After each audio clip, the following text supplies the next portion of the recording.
Hi, everyone. Thank you for attending the session today. Today, I'll be going through how we can leverage Google Gemini in querying the database with natural language. Starting with introduction. Hi, I am Utkrista, and thank you for the host for the introduction. Talking about me, I have done masters from in IT from UNSW. I started my career as a software engineer, and now I have transitioned into a data engineer, and I'm currently working as a data engineer at Antler. So before we begin, I'd like to give a quick overview of what Antler is. Antler is a venture capital firm that invests in early stage startups. It is present in 30 locations worldwide and helps founders in turning their ideas into successful businesses. We have a program that is a 10-week founder residency program that helps aspiring entrepreneurs in turning their ideas into real businesses. The program supports with co-founder matching, expert coaching, business model validation, and funding opportunities. If any one of you is interested in starting a company or have some ideas and want to know more about Antler, visit www.antler.co website. So before we dive in, here's what we will cover today. We'll start by looking at the challenges that we have in traditional database querying.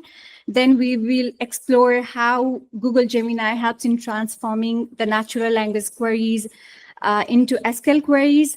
But with this new capability comes some security concerns and challenges, and we'll also talk about how we can mitigate them. Lastly, I'll walk you through a live demo to see this in action. And finally, we will wrap up with the key takeaways. First of all, let's imagine if asking a question about your database was as easy as asking a friend for advice. Like, how does that feel? Easy, right? No need to think about the syntax directly. Like in your language, you can simply ask. So we will try to achieve similar experience using AI for the database querying. So before we begin, I'd like to give a quick overview of the database, few database types. Let's say we have SQL as a relational database and NoSQL as non-relational database. Each database is designed for different types of data and use cases. In terms of SQL database, it is mostly used for structured data, and that is stored in table, whereas for NoSQL, it is for unstructured or semi-structured data. SQL has a fixed schema, whereas NoSQL has a flexible schema. Likewise, the horizontal scaling is complex in terms of SQL, and horizontal scaling is easier in terms of NoSQL.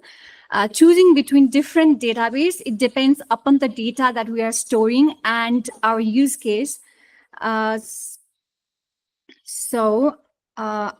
this, I'd like to ask a question here. How many of you have used SQL or struggle to write SQL at any point in time? Like any of you? Okay, we have quite a big number. So here I'd like to show just how the natural language is simple, and here's the syntax for MySQL, the same query syntax for MongoDB.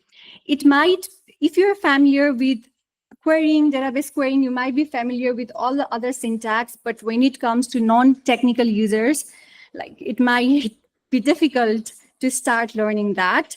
So who uses this database querying method?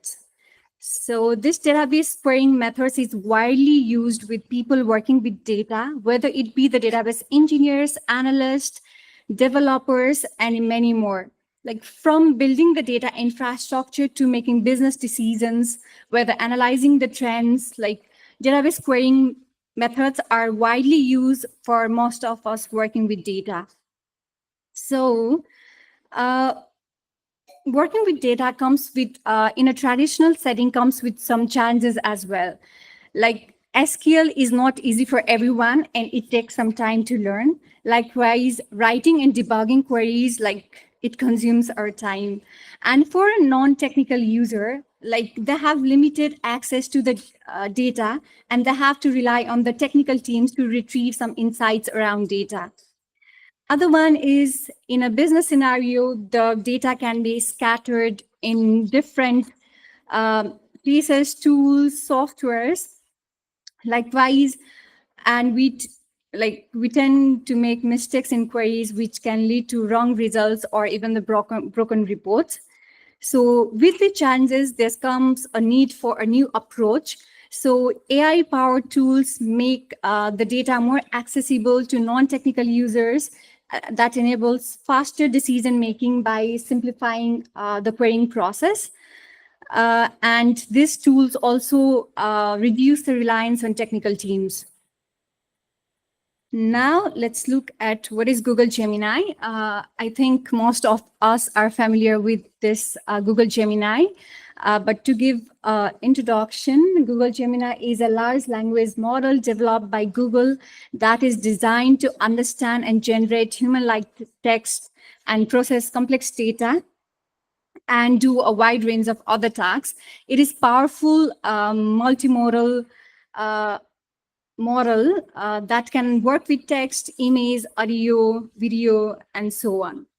So Google Gemini comes in different versions. Each is designed for its for different needs. Whether we need a powerful AI tool or a simple model, lightweight model for quick response, there's a Gemini model that fits. Starting with Gemini Ultra, it is the most powerful model that is used for complex reasoning tasks, whereas Gemini Pro is a balance and it's a base model for all range of tasks. And there's Gemini Flash that is lightweight and that is designed for quick response and efficiency. Likewise, the Gemini Nano is designed for devices like smartphones.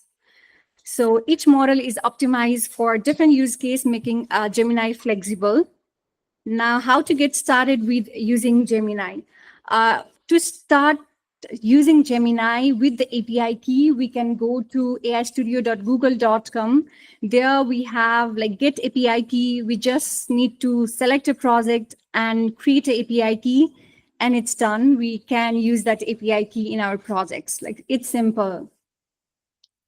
Now, how Gemini bridges the gap, like how we translate SQL queries in like natural language queries into SQL. Like this is one of the one way of implementing it. We have a natural language query and we pass this natural language query with a prompt to our Gemini model. Gemini models gives us the SQL query, then we pass this SQL query to the database, and finally we get the query response. So where can we use this querying tool? It can be used in different sectors, whether it be finance, customer support, retail, or healthcare. Let's say in finance, one wants to know like the top performing stocks in last 6 months. Like from a non-technical user, let's say in a customer support, a non-technical user wants to know what are the most common issues reported in the last week. Like it's easy, right? They need not depend on the technical teams. Likewise, what are the best-selling products in the last month in a retail scenario? So these, like the use case of this natural language to SQL has diverse use case. It simplifies decision-making across industries, gives teams real-time insights that drive faster actions and better outcomes. I also read one of the blog at Uber, like Uber is using GPT query, where it mentions that it is saving 140,000 hours of querying by designing this natural language to SQL, that kind of query. So it can be useful in a lot of scenarios. So with this natural language to querying database, as it makes the data access easier, but it also comes with some of the risk. So if not properly secure, that can expose sensitive data, can allow unauthorized access to the data, and can be tricked into running harmful commands. So here are some of the risks. Like one can be SQL injection risks, like the malicious input may execute unintended commands in our database because we are generating some SQL queries. Likewise, weak user restrictions into our data may expose confidential data as well. And AI-generated queries might return more data than that is necessary. And here we can see other issues as well, other security risks as well. So we need to have some strong security measures like input validation, access control, and query monitoring to mitigate this security risk. Now, like as we know the risks, like we can implement some of these methodologies to have best practices in implementing this natural language to SQL query. So one could be the input sanitization, like we filter the user input and block this SQL injection attacks. Likewise, we can also have a security check layer so that any SQL query that we detect and block those risky queries. Likewise, we must encrypt and anonymize sensitive data to protect the user privacy. And likewise, we can even do restrict the data access based on the user roles and permissions. So these are few, but there can be many ways to mitigate the security risks that arise from using AI in transforming our natural language to SQL query. Now we have looked in some of the mitigation of the security risks. I'd like to proceed with the demo. Before we go on the demo, the dataset that I have used is the Billionaire Statistics dataset from Kaggle of 2023. So I'd like to show a demo of what I have built.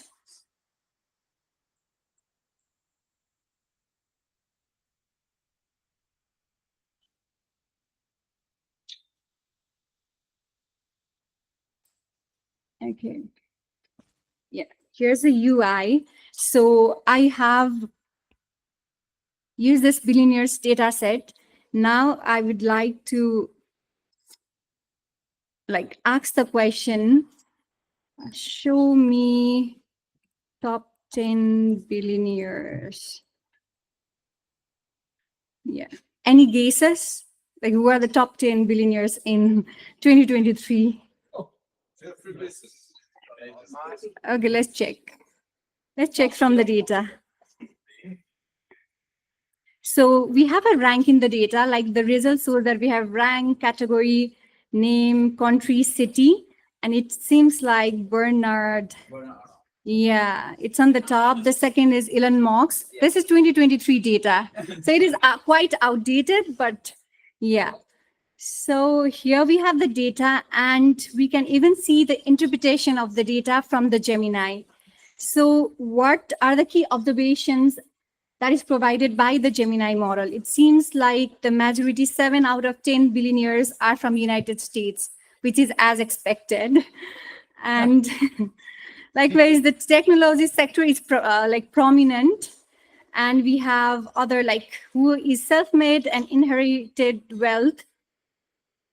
The data set indicates that larger portion of the top 10 are self-made. So likewise, the age range is the ages of the billionaires are born from this age, and here are other interesting insights as well. And here we can see interesting insight. All the people listed are male, so it indicates a possible gender gap. Like in the top 10, we do not have females, as according to the data. So now let's query something else. Let's see who are the billionaires from Australia. So show me top 10. Yeah, I will walk you through how I did, and I have a repo as well. I'll share the code as well. Yeah. Yeah. Now let's see top 10 billionaires in Australia. See the SQL query, we have billionaires, Australia, and it orders by rank. So we can see in the top rank, we have Gina, and we have Andrew, Harry, Anthony, and so on. Does anyone know is familiar with any of the names? Oh, okay. That's interesting. So the interpretation of the data it shows that metals and mining are the most prevalent industries in Australia. Likewise, Sydney and Perth are the primary cities where these billionaires are concentrated. And likewise, we have other like the birth span, and we can see other trends and some interesting insights as well. Now let's query which country has the highest number of billionaires. Let's check out. Which country have the highest?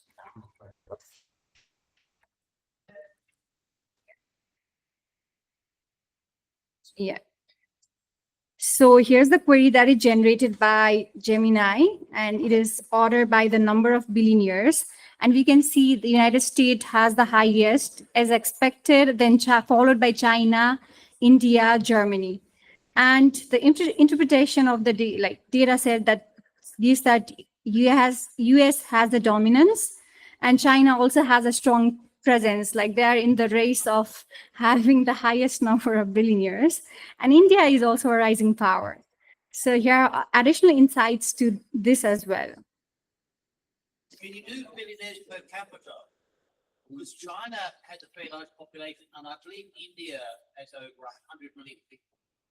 Yeah. Yeah, we can do, but we do not have the data set, does not have that information right now. But if we are like, we can, if we have that data set, then obviously we can query.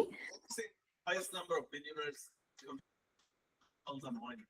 In metals and mining. Okay, let's see that. Which countries have the highest number of billionaires in metals and mining? Is this your question, right? Yeah. I hope it works. Yeah. So we can see that Russia has the highest. So here's the query that it generated.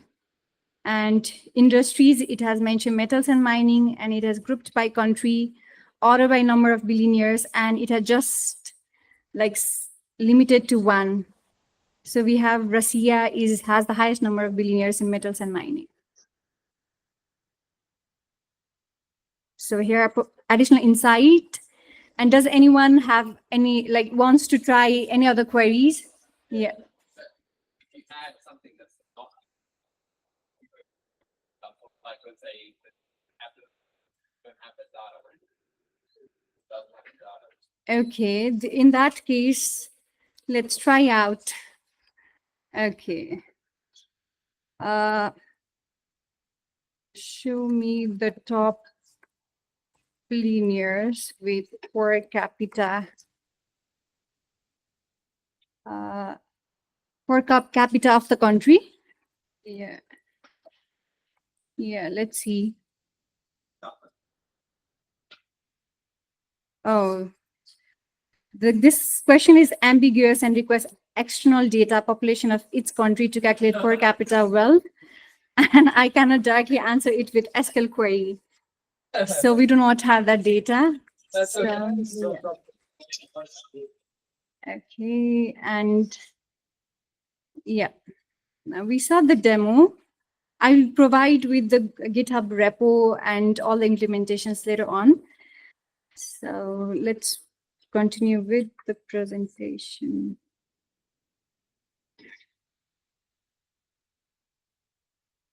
Yeah.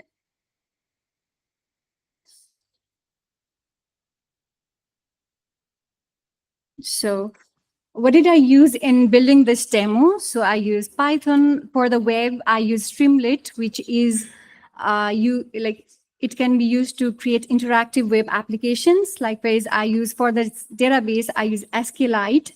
It is a lightweight database that stores structured data efficiently. So let's see how the demo works.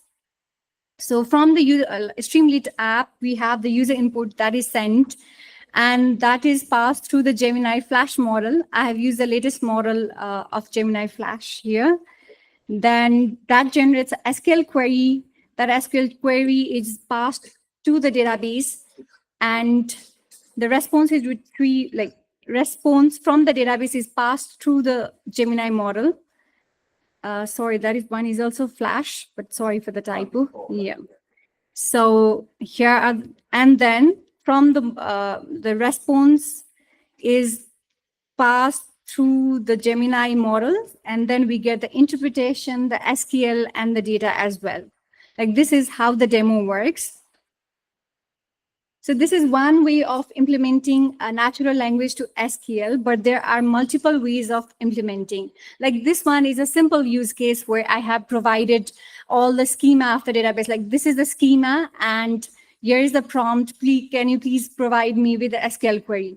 But when it comes to complex databases, or if we want to implement in a way that I want the Gemini model to know all the structures, relationship between the tables, all the information about the tables, and figure on its own what query to generate. So in that case, we can do that. And there is one SQL Talk project that is developed by the Google. So this project is an open source project. So it uses Gemini API and also the function calling feature, so that the questions can be translated into SQL queries. Not just SQL, it can also make external calls to other APIs. So that, like with this function calling feature. So I have also used this project and created a separate demo. Because of time restrictions, I won't be like showing that demo here, but that I'll be sharing you with the GitHub repo, and also in the slides there's a video like where we can see all, like I will be providing with the database and just the query. It will understand on its own what are the tables are there, what information is there, and based on that, the relationship, it derives the relationships and it fetches the data based on the natural language that we provide. I have experimented with it and it works. And if you like to explore more, you can also visit this Google AI Exploration Agent. So other thing is that I'd like to mention is for using Gemini, we can also use it through Google Cloud SQL Studio. If we have data in our Cloud SQL, then we have this Gemini Code Assist in our Google Cloud project, which can, like, we can see that here, it can help us with SQL code completion and also content to query generation. So we can provide our natural language query, and it generates us with the SQL syntax for us. And not just that, for the SQL query completion too, it assists. So it can be useful for non-technical users, like who have a little bit knowledge of database querying, and also can be useful for the technical users by speeding up the query creation. So as we are towards the end, now this method of using natural language to SQL query, it changes how we work with data, and it facilitates how data can be accessed by non-technical users. That drives faster decision-making process. Not just that, it accelerates data-driven decisions, so that non-technical users, they need not rely on the technical teams and wait for a longer period of time to even get some simple insights from the data. Like they can take actions immediately rather than spending that time waiting on the technical teams. Whether it's finance, healthcare, retail, or anything, like we can use this technology across varied industries, and it can adapt to any kind of data. So in short, like using this natural language to SQL, it brings data closer to everyone and it speeds up the decision making. So we are at the end of this presentation. You can scan this slide to connect me within LinkedIn, and there are slides as well. The slides that I have presented here is there as well, and the code repo, how I implemented this natural language to SQL using Gemini. Like I have also the link to that repo, so you can access from here. And in the slides, as I have mentioned, how I implemented that SQL Talk project in my case, I have the demo in the slides. So I completed my presentation. Any questions from the audience? Okay, let's go one by one. Okay. So I just want to ask, if you're using the natural language to do the SQL or searching from the database, so the language might be blurred, not correct. But if you're using the more correct language, that is no difference with like this foreign language, right? So for example, if I want to say, I want to see the all the value of world of this country and around from 20 to 30. So that could be relative like a specific period of the data. But if you want to like using the more exactly result, like I want to the man marriage and marriage second time divorce and case and the car is red colors. So if you provide that kind of exactly message, that is no difference with like the pure language, right? Like you need to like join, and pure language is more shorter and sometimes it's more easy. Yeah, it is shorter, but coming from your technical background, it might be easy for you to learn. Like you might spend some time in learning that. But for a non-technical user who's feeling it quite different, like why they need to spend time in learning the basics of syntax and how SQL works, like it would not be relevant for a non-technical user. But for technical user, okay, what is wrong with learning something new? Like we can get started and it is just about some matter of time. But the context is about in a business, we have technical, non-technical, but even the non-technical people, they might upskill themselves. That's all right. But there might be people like who are comfortable with doing what they do and they just want some speed in this like generating the insights from data. Yeah, thank you so much. Yeah. Can you do it on the UI itself that you can load the data, like the CSV file inside the gateway. CSV file you can load it right into the Google Gemini as a SQL. That was good. Why do you have to do all the other stuff? Actually, for first loading the data into Google Cloud, like SQL, like that's another process. Once we load the data, then we can use this Cloud SQL Studio. Yeah, it generates query for us. Like once we have the data ready, like we can use that Gemini feature. Yeah, because you can use the studio to really make the query. Yeah. Yeah, then rather than you build another UI, you can just Yeah, we can use that. Will you tell me how to do it from the CSV into the SQL database? It's just you can just load it as a tool.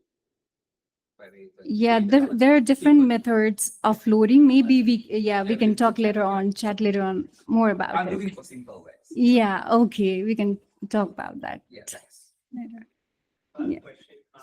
So the DML statement, right? The DDL statement, are they started by a script from the SQLite database, or do you add them as part of the flow? For adding the data, How does the LLM understand your table structure? If you're extracting it from the SQLite database, or are you adding that structure as part of your process? okay, in the first use case that I showed a simple demo, I have added that as a prompt. But like I mentioned about the SQL Talk project, like that is more advanced. There, you can see in the repo as well, I have not given any prompts about the schema and any relation around it. Like there are different functions which retrieves information about all the tables, all the fields, it retrieves all those metadata, and then it works based on that. But for the demo that I have presented, it's simple. I have provided the prompt. Yeah, thank you. Sorry guys, just take 2 more questions. But if you still have any more questions, we can take it afterwards. After. How do you avoid SQL injections if there's any logic about that? And why did you use 2 different models So from the user info to the query, and another one from the output from the database to the back to the client, right? Okay, the second one I mentioned, I'm sorry, like there was a typo because I had built my demo previously on Google Gemini Pro, but there was a new model of Gemini Flash, so I updated to that, and I made sure that I updated everything, but I missed out the Pro. It was the same model, it was not different. Yeah, and another question was around how we prevent the injection attacks. So the user might generate any kinds of query, right? So in that injection attacks, like we have to use some kind of input sanitization. The query, SQL query that is generated by this LLM model, like we have to have one layer to sanitize that input so that they're not harmful. Like somebody might do like delete all the database. Like we can have different access controls around data as well from other side, but we need to be sure that nothing harmful is done from the data. Yeah. One last question. I believe you had your hand. Yeah. So I'll just take that. Sorry, guys, we will just do the question after this. How do you control the submission?